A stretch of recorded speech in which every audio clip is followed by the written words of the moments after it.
আসসালামু আলাইকুম। Raiba agro YouTube চ্যানেলে আপনাদের স্বাগত। আজকে আপনাদের দেখাবো কিভাবে মালচিং পদ্ধতিতে করলা চারা রোপণ করতে হয়। আর বেড করা থেকে শুরু করে চারা রোপণ করা পর্যন্ত ফুল ভিডিওটা দেখতে থাকুন। আসসালামু আলাইকুম দর্শক ভাইরা, কেমন আছেন? আজকে আপনাদের দেখাবো কিভাবে করলার জমি বেড প্রস্তুত করতে হয়। এখানে আমি করলার বেড করতেছি, আপনারা সবাই ভিডিওটা দেখতে থাকেন। তাহলে চলেন কিভাবে বেডের এটা মাপতে হয় এটা আপনাদের দেখাই। এই লাইট হইতেছে আমার 20 ইঞ্চি। আমি 2.5 ফিটের মালচিং ব্যবহার করবো এখানে। তার কারণ আমার জমিটা মানে গভীরতা কম, ট্রাক্টরতে ছোটো ট্রাক্টর ঢাল পাইছি, গভীরতা কম। 2.5 ফিটের মালচিং ব্যবহার করুন যাতে আমার কাগজটা কভার হয় মালচিংয়ে।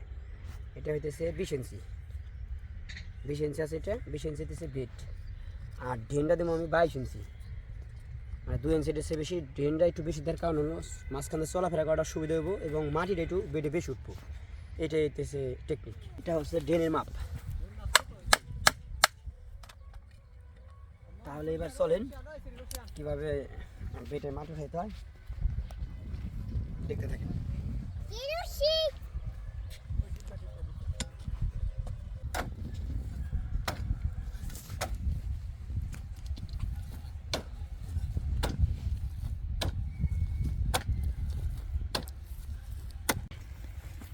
প্রথমে মরিচ ক্ষেতের মতো মরিচ ক্ষেত আমরা যেভাবে মাটি, এভাবে মাটি উঠে দেবো বেডে।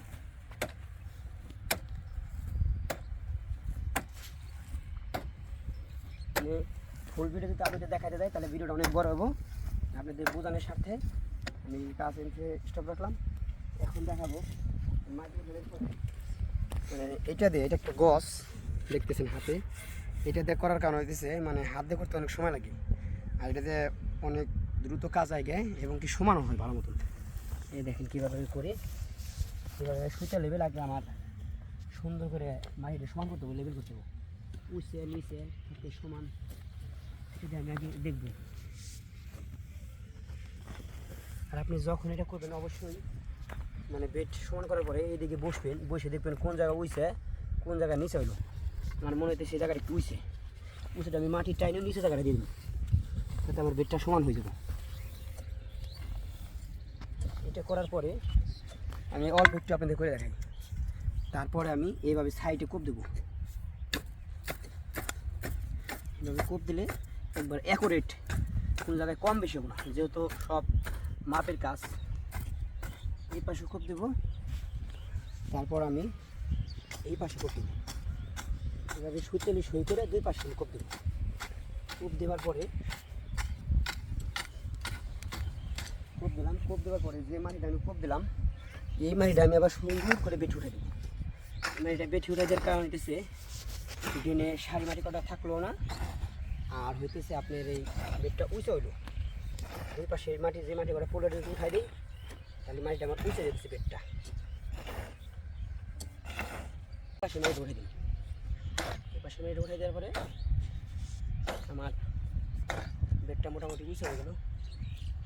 এখন হওয়ার পরে আবার বাদাম দিয়ে আমি এটাকে আবার একটু আমি করব, লেবেল করব, লাস্ট ফিনিশিং করে এখন আমার হাতের কাজ আছে শুধু। এইভাবে আমি হাত দিয়ে সুন্দর করে আমি সমান করে দেবো মাটিটা, মানে ঢালো করবো, কবরের মতন বেড করবো।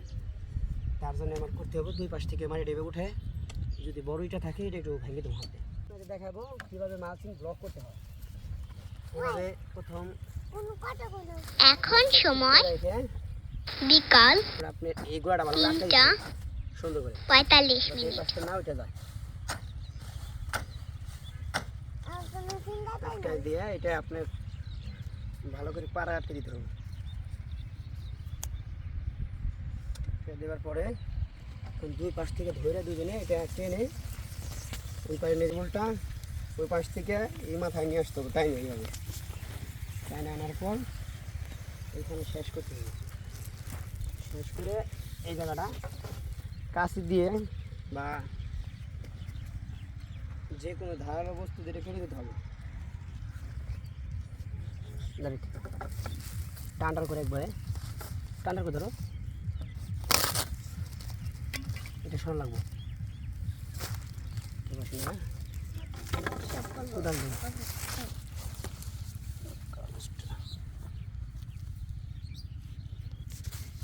এখন এই পাশটা টান টান করে ভালো করে, এই মাথা থেকে মাথা মতো টান টান করে ভালো করে এই পাশটা ভালোভাবে আটকে দিতে হবে, যাতে কাগজটা উঠে না যায়, বাতাসে বা এতে উঠে না যায়। এদিকে লক্ষ্য রাখতে হবে। তারপরে ভালো করে পাওয়াতে পাড় আটকে দিতে হবে। আর এটা হচ্ছে আমার কলার প্রজেক্ট।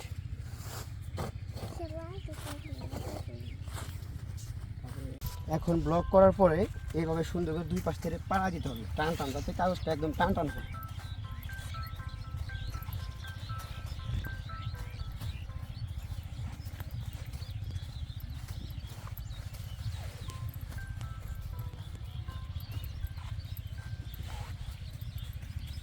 এখন আপনাদের দেখাবো কিভাবে কলার জমি মালচিং কাটাতে কাটতে হয়, তাহলে আপনারা দেখতে থাকেন। এই পাশে ধরে এইভাবে ছিদ্র করতেছি। আর এইটা ছিদ্র করার মাপটা, মানে কলা লাগানোর সঠিক মাপটা হইতেছে এটা 2 ফুট। 2 ফুটের লাঠি আমি এই প্যাটার্ন জাংলা দেবো, 2 ফুট করে দিতেছি। যেহেতু এই প্যাটার্ন আমি 5.5 হাত করে বাঁশ কাটছি, তার জন্য আমি 2 ফুট করে দিচ্ছি। গত বছর 3 ফুট দিচ্ছি, এবছর আর একটু ঘন করে দিতেছি।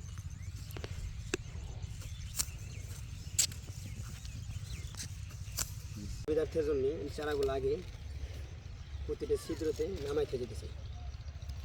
তারপরে আমি চারাগুলো আমি রোপণ করবো কীভাবে আপনাদের দেখাই দেবো।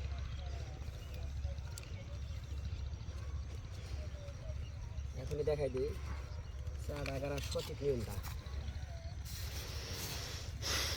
আস্তে করে আলতো করে হালকা করে বসাই দিয়ে সমান করে, কোনো চাপ তেমন না, হালকা পরিমাণে চারা যাতে স্টিক সোজা থাকে এভাবে। এই চারা লাগানটা এখানে কোনো পাড়াপাড়ি ঘুরে কোনো প্রয়োজন নাই, আস্তে করে, শুধু আস্তে করে চাপ দিলে হয়ে গেল।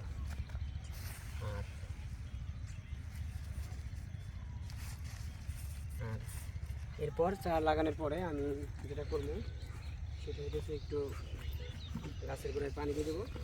পানি ঝাঁঝরি দিয়ে বা হাত দিয়ে মগ দিয়ে এইভাবে দিতে পারেন, মগ দিয়ে।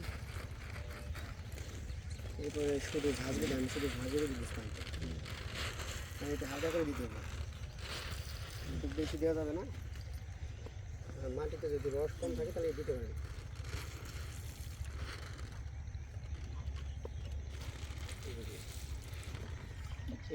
আমার এই ফুল ভিডিওটা আপনাদের ধৈর্য সহকারে দেখার জন্য ধন্যবাদ। আর আমি একটা কথা বলতেছি যে আমাদের এই ভিডিওটা আপনাদের কেমন লাগলো অবশ্যই তা কমেন্ট বক্সে কমেন্ট করে জানাবেন। আর অবশ্যই নোটিফিকেশন বেলটি অন করে রাখবেন। আর আরেকটা কথা বলি, আমার এই চ্যানেল নিয়ে মানে কিছু মানুষ মানে করতেছে। আমার রায় বাইগ্রো, আমার Facebook page, YouTube page channel হইতেছে রায় বাইগ্রো। আমার এই চ্যানেল নিয়ে কিছু কিছু লোক দেখতেছি মানে আমার ফেস দিয়ে, ছবি দিয়ে, আমার পিকচার দিয়ে মানে একটা পেজ খুলছে, পেজ খুলে শুধু ওই জায়গা বিজ্ঞাপন দিতেছে। আমি আপনাদের বলতেছি যে আমার অরিজিনাল চ্যানেল, ইউটিউব চ্যানেল আর ফেসবুক পেজ রায় বাইগ্রো। এছাড়া অন্য কোনো চ্যানেলে আপনারা যদি কোনো ধরনের প্রতারিত হন তাহলে আমার জায়গায় কিচ্ছু করা থাকবে না।